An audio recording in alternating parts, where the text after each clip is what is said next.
welcome to today's AT&T CyberThreat Report. This is November 17th, 2011. Joining us today, we have Jim Clausing. Jim is a lead malware analyst on our team. Welcome, Jim, and what do you plan to discuss today? Thanks, Brian. Today I want to talk about a potential zero-day vulnerability in the Bind DNS server software. And it's obviously something we're going to want to pay attention to, and for those folks that aren't already familiar, Bind is one of the most popular software tools for DNS resolution, obviously an important part of internet infrastructure, so important to have good, secure software there. And looking forward to that. And we also have John Hogoboom here with us today. John is a lead security analyst. Welcome, John. And what do you plan to discuss today? Hey, Brian. Today I'm going to kind of revisit a topic that we touched on last week. We're going to look at the spam trends that we've been seeing in our spam probes, what we're actually detecting and filtering, and then things that slip through. So that's a little interesting to take a look at. And then we're going to take a look at one particular sample that I found a little bit more interesting than others that I just kind of grabbed. So we'll go walk through a little bit of a cursory malware analysis of that sample. All right, very good. I think that'll be a nice follow-up to the discussion you had last week on spam. So perhaps this will become a somewhat regular segment on our program. Thanks, John. I'm Brian Rexroad, and actually today I'm reporting from a visitor office in our client briefing center in Bedminster, New Jersey. And if you are an enterprise customer and have an interest in visiting our visitor center, drop us a line. You'll be able to reach us at our email list. It's cyberthreat@list.att.com, and we look forward to hearing about your interest in the program and any feedback that you have. And I'll cover the Internet Weather Report for today. So let's go over to you, John, and what's happening in the spam front. Okay. So this is actually only the past few days, probably about the past 3 or 4 days. We had a little bit of a gap of lost data, unfortunately, so I didn't get a full week. But still, we have a pretty good representative sample of what kind of trends we've been seeing over the past few days here. So some things to take note of. Not a lot of change from what we saw last week. However, we do see MyTob is one that's pretty large on top of the queue here, as well as Dromedon, which is a downloader that downloads additional malware. I should mention MyTob is a mass mailer worm, typically uses IRC as its command and control, but we see that one quite a bit as well. And there's a lot of different variants. You'll notice that we have MyTob at MM up here, and there are a few other variants as well in here, EA and AG as well down below. The next one, the king of malware, probably Zbot, which is Zeus. There's a lot of Zeus operations running out there. So that one takes up probably at least maybe 20% or something of the amount of malware. Bloodhound RL Trap is a heuristic detection. I'm not going to go much into that. And then there's a few others down here. Smolar, I'm going to mention because that one's interesting in that it's only being detected, and I should mention, these are the ones that we detect and block automatically, or that were detected and blocked automatically. They're removed from the email before it was ever delivered to the customer. So these smaller ones, where smaller is another piece of, it's another Trojan, password stealer, probably just some other things that I can't remember off the top of my head. But you'll notice it's kind of a small amount on the pie chart of detections. When we get over into the other section, you're going to notice that that's going to be probably because they're actually getting through. They're slipping past detection. So let's take a look at some of the types of topics that we're seeing. So for the MyTob ones, the subject lines of the emails are email account suspension, your new account password is approved, warning message, your service is near to be closed. So there's a general trend going on in this one. This one actually, unless you're an AT&T customer using like att.net for your mail service, you may not see this one. This is a particular campaign kind of pretending to be an authoritative representative of AT&T, saying that there's a problem with your email account, your AT&T email account, and that it's been suspended or your password's been changed. They're trying to coerce you into opening an attachment there. Dromedon is using the United States Postal Service delivery notification and a tax payment ID with a randomized kind of number, letters and numbers in the subject line there. It's very typical of what we see.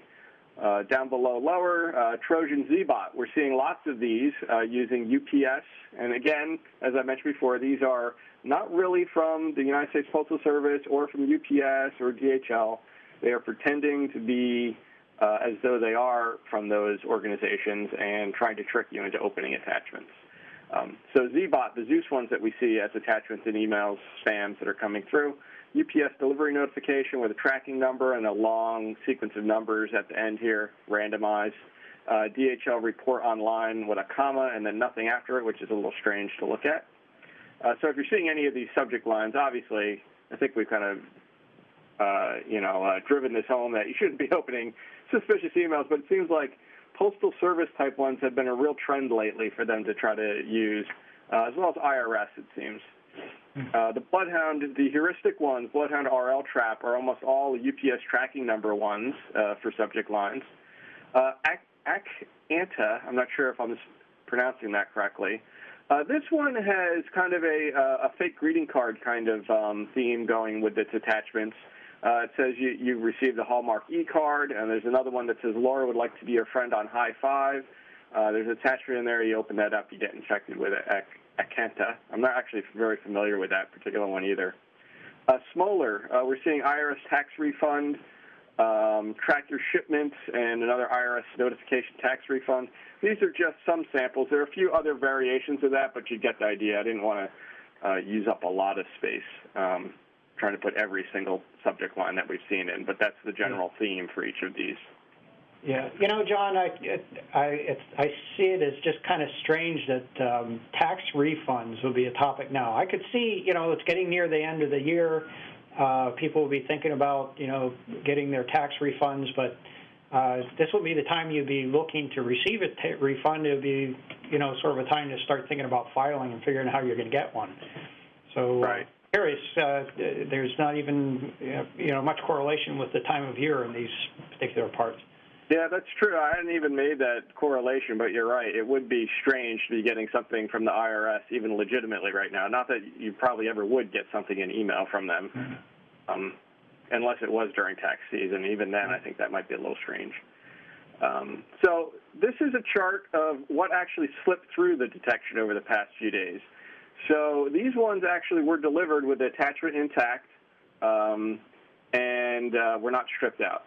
So what we see most, again, the king of all botnets, Trojan ZBot, delivery tracking notification, United Parcel Service, November 2011.exe was the attachment name. And these were Zeus Trojans attached to spams, probably for those UPS ones. Now, something that I should make note of is when we go back to these detected ones, it's very possible that early on in the life cycle of the malware, of the spam coming out, they're not detected. So the ones that we're seeing here could be on the leading edge before the AV vendors get a detection. And then at some point during the day, they get the detections in place, and they start blocking them. So then they start getting in our detected blocked counts that I had earlier on.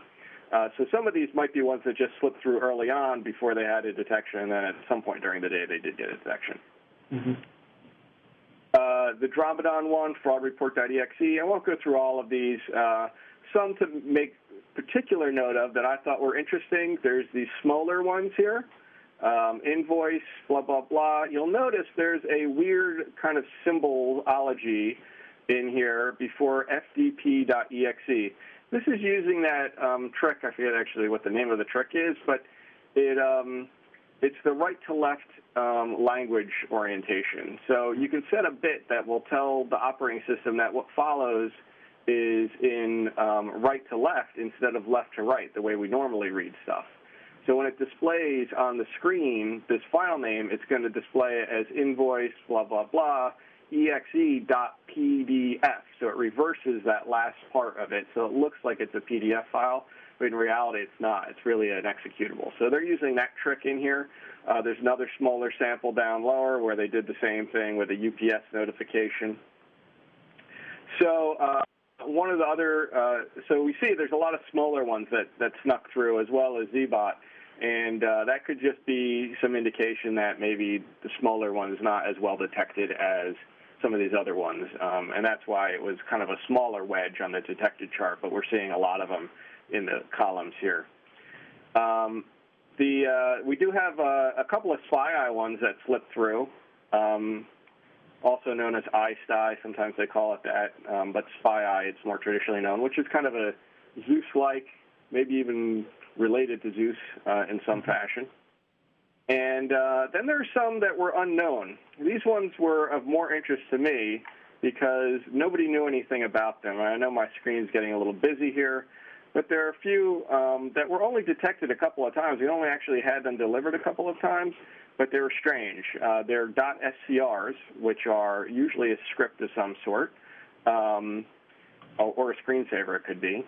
And then we have a VBS, and this one was interesting as well. I'm going to clean up the screen here for a second just to point this out. For this letter.htm one, if you notice, there are a lot of spaces and then .scr. So that's a trick that they use a lot so that when the file gets dropped onto your desktop, it might look just like letter.htm, and the .scr part will be hidden way down low.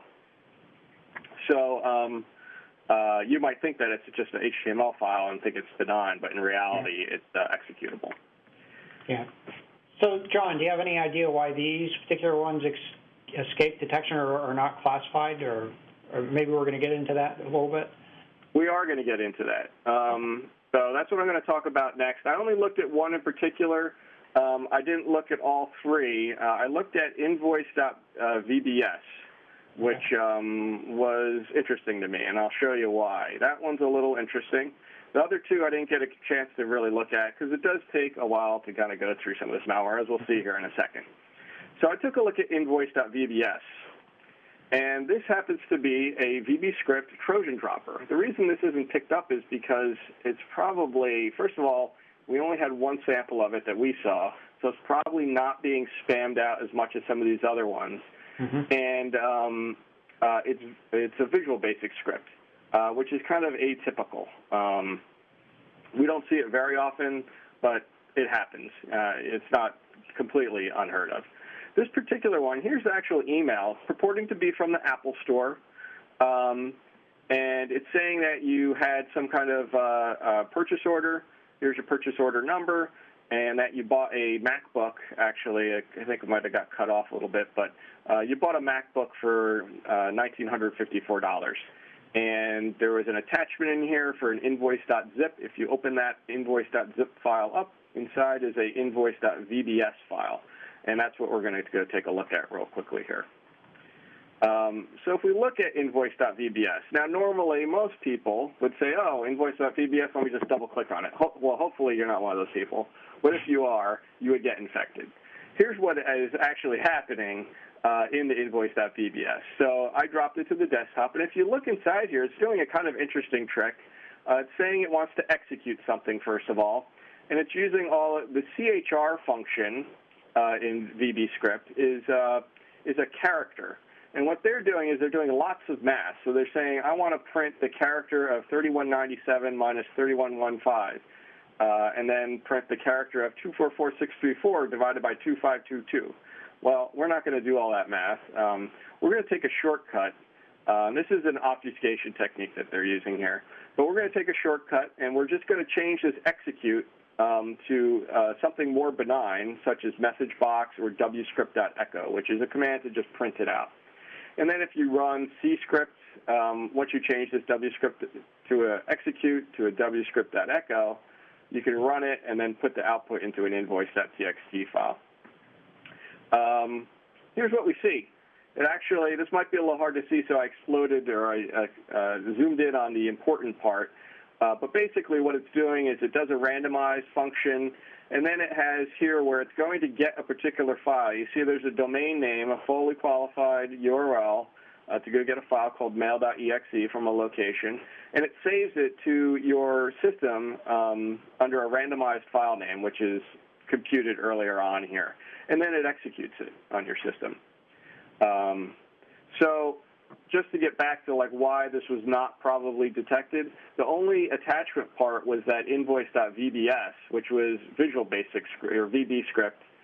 Probably not a lot of vendors out there who are going to be able to detect that. It's not real native executable stuff or Windows 32 type binaries. It's it's a scripting language. If we go fetch this, it's still available. I don't recommend that you do fetch it, but it's out there. We take a look at it. It's about a 162K file, or 158K, I'm sorry. And if we go to VirusTotal and take a look at what they know about it, VirusTotal is a free service out there on the internet. They will analyze a piece of malware that you give them against several different antivirus vendors. Only 2 of 42 vendors actually detected it as anything. Those 2 that detected it was a generic type of detection. They didn't really give a lot of info about it. So that's even the downloaded portion that wasn't part of the payload, right? Right. This is the actual mail.exe that the VB script dropper went and grabbed from the internet, infected your machine with that, and then started running it. So I did a quick malware analysis of this. I didn't really get a chance to do a full-blown one just because I was pressed for time. It does make some changes to your system. So obviously it's dropping a file here. It dropped a random file name of rehy blah blah blah.exe in your local settings temp directory. It goes and connects to a particular URL here and grabs a config file called face.txt. We'll go take a look at that in a second as well. It does a connectivity test to Google, which is a little bit interesting. A lot of them actually do that, where they'll actually just try to connect to Google just to make sure that they have access to the internet in some way. Yeah, so this is their way of determining whether they're sitting in a honeypot or not, that sort of thing? Right, right.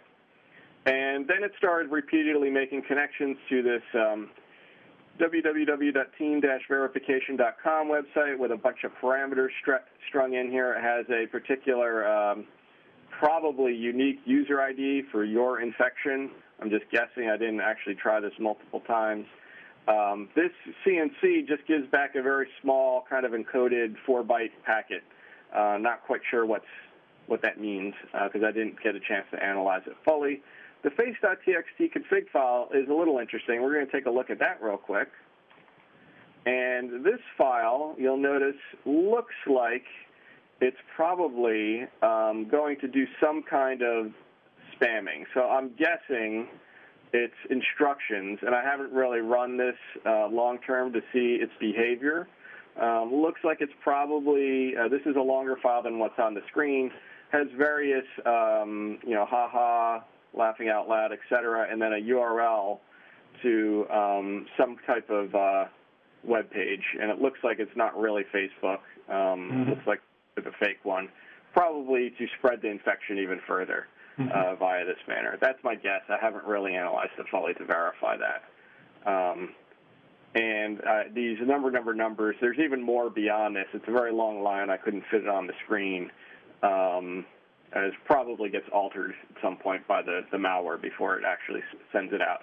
Could be sending it out to Facebook itself, could be sending it to MSN Messenger or some other messenger type things. We see that a lot with this type of message where they're going into like instant messengers and spamming via that. So that's about all I have on this sample. I thought it was interesting. It was a VB script Trojan dropper.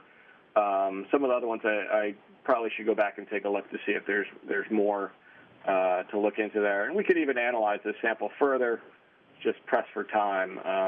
So we got kind of the important parts out of it, in my opinion, which is the command and control, the config file location. Those are the things you'd be looking for activity-wise in your enterprise if you were looking to see if you had any infections for this particular piece of malware. So, John, all the day's work for a malware analyst, huh? Yeah, fun. Kind of curious. So we don't really know what their objective is here. That is, presumably they'd be out to make money or some sort of, gain something from this. Right now, it just looks like propagation activity. Is that correct? As far as I'm aware, right. I don't know if there are other functionality inside this malware that I'm not aware of. Again, I should take it into IDA Pro or something like that to really figure out what's instrumented in there and what capabilities it has. Doing this before the call, so I didn't get a chance to fully do. That takes a while to do. Yeah, absolutely. Yeah. So this is, they do have multiple languages in here for the span, which I just noticed. So they have it in Spanish, German, looks like Polish or some variation of that. Which is a little interesting that there's multiple languages. Well, we wouldn't want to leave anybody out. Right. So actually, yeah. So I guess it's sort of important, just as you pointed out. This is really the early phases of doing in-depth malware analysis and provide some sort of insight into something that's very current. So very good. Okay. Very good. Thanks. Okay, John, so again, thanks very much for that. And Jim, I guess let's talk a little bit about Bind and how maybe it would make sense to talk a little bit about Bind's relationship with Internet and what it means to us. Yeah, thanks, Brian. As you mentioned earlier, Bind is probably the most commonly used DNS server software on the Internet. And so anytime that we hear about potential vulnerabilities in Bind, that becomes a big deal. We've talked about it on previous shows, how crucial DNS is to Internet. Human beings just don't do a good job of remembering long strings of numbers, so it's not practical for us to IP addresses. We use names, and if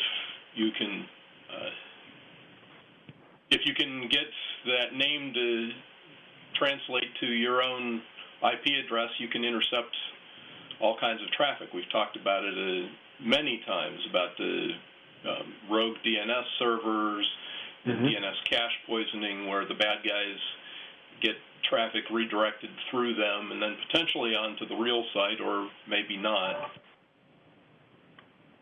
But yesterday there was a bulletin put out by the Internet Systems Consortium, ISC, the guys who maintain Bind, about a potential new zero-day attack against Bind name servers out there. So far, it looks like it's been just denial of service. So far looks like it's a relatively efficient attack. It's 2 or 3 packets, and they managed to crash the DNS server, which that's not a good thing. But so far we haven't seen any evidence that the bad guys have turned this into a remote code execution where they are able to take over the DNS server.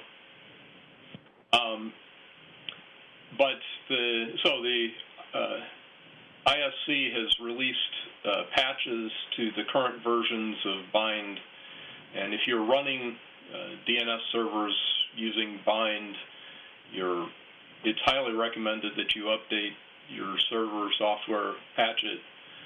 If you're running one of the Linux distributions, most of them have been pushing software today. It's still not entirely clear what's going on. It looks like they're doing a query that stores some sort of an invalid record in the cache, and then trying to retrieve that from the cache. So that's why it's a multi-packet attack. But it's still relatively early, and I have not seen any captures of the traffic. That's one thing that I would recommend if you are seeing strange traffic to your DNS servers. If you could get a packet capture and share it with us, we'd love to see that, to figure out exactly how it is that they're attacking the DNS servers. But this is a crucial piece of the Internet infrastructure, and we've talked about it many times that how sensitive the DNS servers can sometimes be. So. Mm-hmm. Yeah, so very interesting situation here. This is a case where, Bind has gone through many years of evolution. There have been actually some points in the past where there's been some criticism of the security associated with Bind.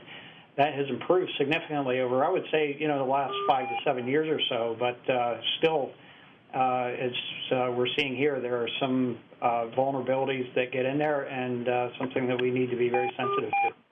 Yeah, well, with any sort of complex piece of software, there are going to be bugs in it, and given enough time, the bad guys are going to find them. So, even though the security of Bind has been pretty good for the last few years, as you said, it's still a relatively complex piece of software. And so there are going to be bugs in it. They're constantly looking for them and catching them. But yeah, Jim, not to get off point here, but you did mention the notion of DNS cache poisoning. Certainly that has been considered a threat in the past. I've been doing some research on this, and hopefully I'll be able to provide some additional insight into it as we go forward in the next, certainly early in the next year, if not in December here. But in particular, the notion of cache poisoning, I've been looking for a situation or an example of a cache poisoning event that has been either attempted or evidence of an event that has taken place, and have found absolutely nothing. And this is, I think, an important aspect to consider, that is, if cache poisoning is not the true threat, what do we really need to be concerned about protecting against that particular thing? Now, it's a completely different subject from this vulnerability that's being observed here, but one where there are some cases where they've seen rogue DNS responses, but as it turns out, the most recent case was the case back in July that was originally discovered in Brazil. It turned out there was an insider that was actually modifying DNS resolution from, I think it was a insider at the ISP that was doing that. That's been since arrested just recently. Apparently he was doing that over about a 10-month period. The only other case that I've been able to find actually occurred way back in 2008, prior to the patches that were recommended by Dan Kaminsky. And so I think this is an important thing to consider in terms of the overall security of DNS, that there have been a lot of rogue response problems that exist. None of them have been traced back to a DNS cache poisoning attack that is trying to inject incorrect answers as a part of a query request, a recursive request. Yeah, since the whole patches that Kaminsky recommended some years ago, I don't recall seeing any significant ones since then, or hearing about a lot of since then. But it's something that some people still worry about. But maybe you're right. Maybe we should worry about other things more than that now. That's worry about other things. There are certainly other things that we need to worry about. So thanks very much, Jim. That was very good. And we'll be wanting to keep our ear to the floor to find out more about what's going on with this patch and getting that into place, and finding out more about how this attack is actually being executed. We'll go ahead into the next portion of our program here, which is the Internet Weather Report, and I'll start out by just giving a quick look at some of the anomalies that we've seen over the net last week. And there's one that I want to point out. We actually reported on this last week, and it's reflected in the priority associated with these alerts that we've accumulated over the last week. And this is anomalies that have been detected. So in any case that we're looking at this segment, we're looking at anomalies that is something that's different from what we've typically seen in the past. So this number, this priority number, I'm not sure I've explained it in the past, but certainly it's worthwhile doing that. It reflects basically how often we've seen the anomaly occur and how significant that anomaly is. And obviously this is a case where we're seeing much larger numbers than some of these others. So as we get further down the list, we're looking at less significant or at least less frequent anomalies that have been picked up. So I've labeled this particular one with a red arrow today because partly because it's not exactly clear what the objective is here. As I said, we reported on this last week. This is scanning activity in terms of the number of sources that are doing the scanning activity as well as the number of probes that are taking place with a destination port of TCP 0. And this is a case where they're doing basically a Christmas tree attack. We'll look at the profile of this as we go forward. The next one is just some anomalies that we've seen relative to port 45. I don't think there's anything really significantly different here. It turns out that I think what has actually changed is that there were some routing changes on the network, and as a result of that routing change, there is a particular ISP that has what I would describe as a disproportionate number of sources that are doing scanning activity. But typically 445 is associated with Conficker, and there are a number of other botnets that scan on port 445 either to do some sort of an exploit or to do password guessing looking for weak file shares. The next one is SNMP. We'll take a quick look at that a little bit later on. We have a couple here that are considered non-security related, so I'll skip over those. We'll take a quick look at what I chose to do in this case is a long-term profile of port 3389, which is remote desktop protocol. Interesting observations there. We'll take a look at that. And then most of these others are sort of down in no noise. I won't report on them specifically, so let's just take a quick look. One is port 6666. I'd be interested in feedback from the team here or from our listeners. Port 6666, I did not find any real, significant application that's really using that port. There are lots of sort of what I would describe as nefarious uses of that port in the past. So I'm not exactly sure what the objective is, but there's probing activity on that port, not particularly aggressive. It may be exploratory. And I would describe some of these others as the same sort of thing. On port 12174 and port 10,000, again, not really real strong associations with particular applications. It looks like perhaps exploratory activities. And but certainly if you have some sort of application that are using these ports, you want to make sure that those are locked down appropriately. And then 3128, port 3128 TCP, that's generally associated with a SQUID proxy, so this is probably probing around for open proxy servers. And we have an old favorite here, port 5900, which is virtual network computing, basically a remote desktop capability. Again, that's traditionally gets probing activity on it, usually looking for weak passwords. So let's dig into a few of these, and then we have a couple of other things that we can take a look at as to close out. So as I said, I marked this as the red one. This is the scanning activity on port 0. This has got the characteristics of what we call Christmas tree packets. That is, all the flags, the TCP flags are set, and generally the purpose of this is to try to profile the operating system that is present on any of those that responds on that port. Now, the fact that they're doing this on port 0 is kind of curious. It suggests perhaps they're expecting not to get open ports. They're not necessarily looking for a web server, for example, but they may be looking for, as an example, just to see what firewalls are out there. Not sure what the motivation is, but the activity has gotten more aggressive over the last week. As you can see from the profile here, we've seen some reasonable spikes. This peak here is about 45 million probes in a single hour, and we've seen some persistence associated with this. I'll also point out is that there were, last week, only 2 sources doing this. Those were U.S.-based sources that have since moved to sources from China, and there are an increased number of sources doing it.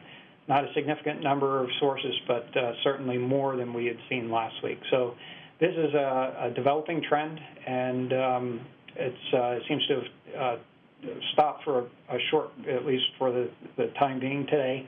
Hopefully it will be gone forever, but we can't really expect that. The next item is, as I said, port 445. As I'd mentioned previously, it looks like what this is a, and particularly I'm looking at this particular spike now here. I had reported in a previous episode some time ago that we've seen sort of a downward trend in the number of sources that are scanning on port 445. I've cut it off a little bit here, but you can sort of see that trend that's going downward. That had leveled off to some extent. Then we saw sort of it turn around for a couple days, actually several days back in October, and then it dropped back down again. So that was probably a botnet or something that was doing scanning activity. But we've seen sort of a jump up again, and again, as I mentioned, I did some investigation into this. It looks like there's most of those news sources are from a particular ISP. Happens to be in Europe. Next one, last week we had reported on some scanning activity on port 161 TCP. This week what we've seen is some spikes in activity and scanning activity on port 161 UDP. That's SNMP, Simple Network Management Protocol. This is typically a application that's associated with network devices, often with hosts, but ones that are being managed remotely. Typically, you wouldn't want this sort of protocol to be exposed to the internet, but this is a case where somebody's probing around looking for that sort of activity. And in this particular case, it was kind of interesting, the source here. This is a single source in the U.S., and I did some investigation into that, and there is a website active on that particular server, and it says under construction. That's all it says. So my guess here is this is a compromised server that's being used for some, in this case, reconnaissance activity, but not for legitimate purposes.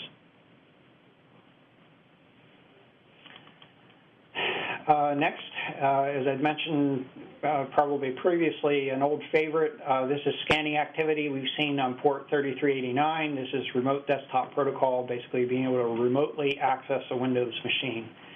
And what I've chosen to do here is show the last 365 days of activity. So what we see is that, in fact, we have not seen a lot of scanning activity in the past up until about August.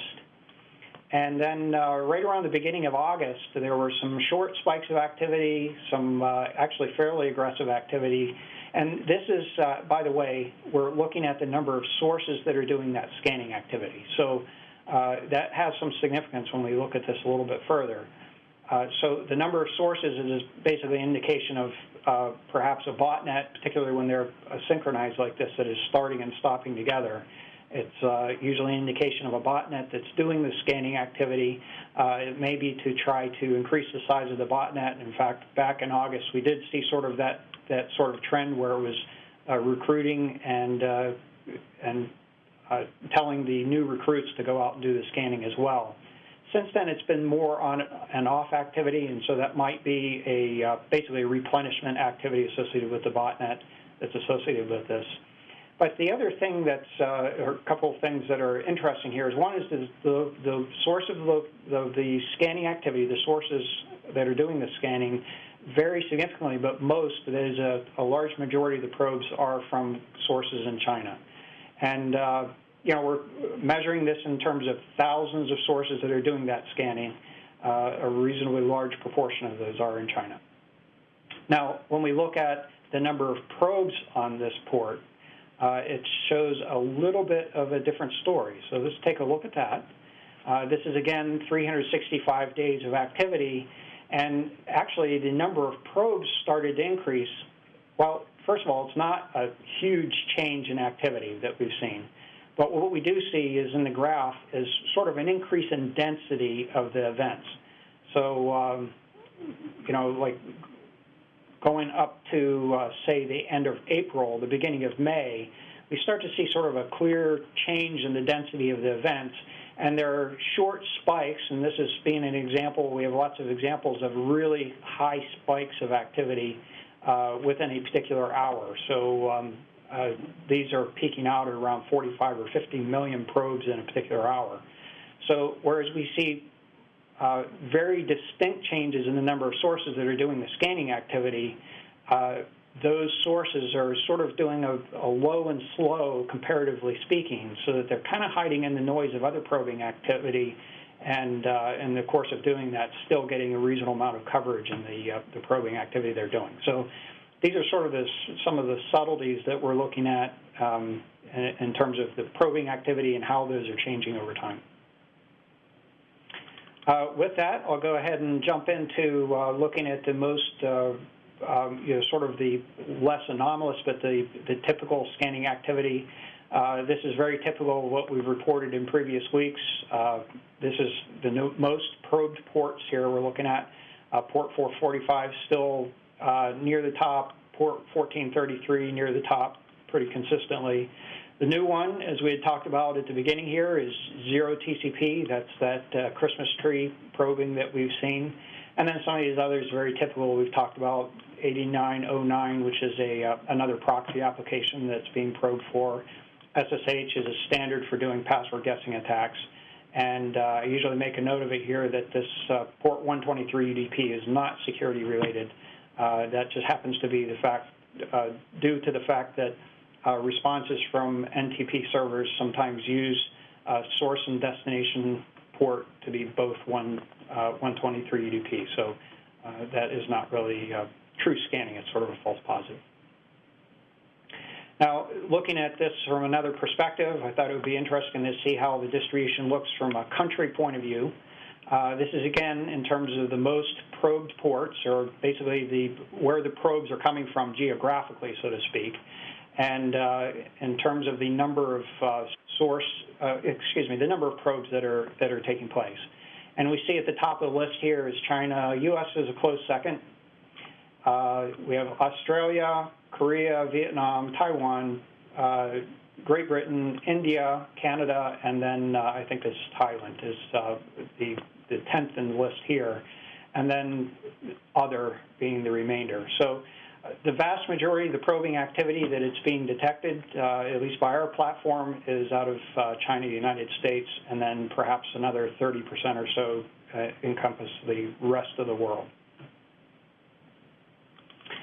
And then last of all here, let's go ahead and take a look at the most sources that are doing that probing, and this is consistent with what we've seen before. Most of the probes are probing port 445. As I think many people are familiar, a lot of that is lingering conficker worm, which is a very difficult one to remediate and continues to be the case. And there are a number of other botnets that mimic that sort of scanning activity for their own benefit, that is recruiting either through weak file shares that are exposed to the internet, or that is weak file shares being weak passwords, or exploits against unpatched operating systems. And the remainders, we've talked about some of these. This is gaming activity. We've already talked about RDP, port 23, Telnet, which is remote access. That's another password guessing avenue. This is an old Windows exploit activity, and then the VNC we had talked about earlier. So with that, I think that pretty much covers our report for today. Any last comments, questions, or inputs from the team here? Nope. All righty. So again, I'd like to remind you, if you have questions, feedback, or suggestions for our program, you can reach us at cyberthreat@list.att.com. And the other thing that I'd like to share with you here is well, actually a couple more things. One, you can reach this program through the AT&T Tech Channel. That's techchannel.att.com. You can also get it as an audio podcast from iTunes, or you can go to YouTube, just with those respective services, search for AT&T Cyber Threat Report. And next Thursday is Thanksgiving. We record this program on Thursdays, try to get it out to you by Friday or at least by Monday. But next Thursday is Thanksgiving, so we will not be recording a program unless something significant happens that compels us to bring something to you. And, of course, next Friday is Black Friday, and so hopefully Black Friday is a good thing, the opportunity to pick up on some deals. But always remember, and particularly in reading the spam or email, as John has suggested, be careful what you open, and opportunities to get deals. And with that, I'd like to thank Jim, thanks John, for joining us today. I'm Brian Rexroad, and on behalf of all of us here, keep your network safe.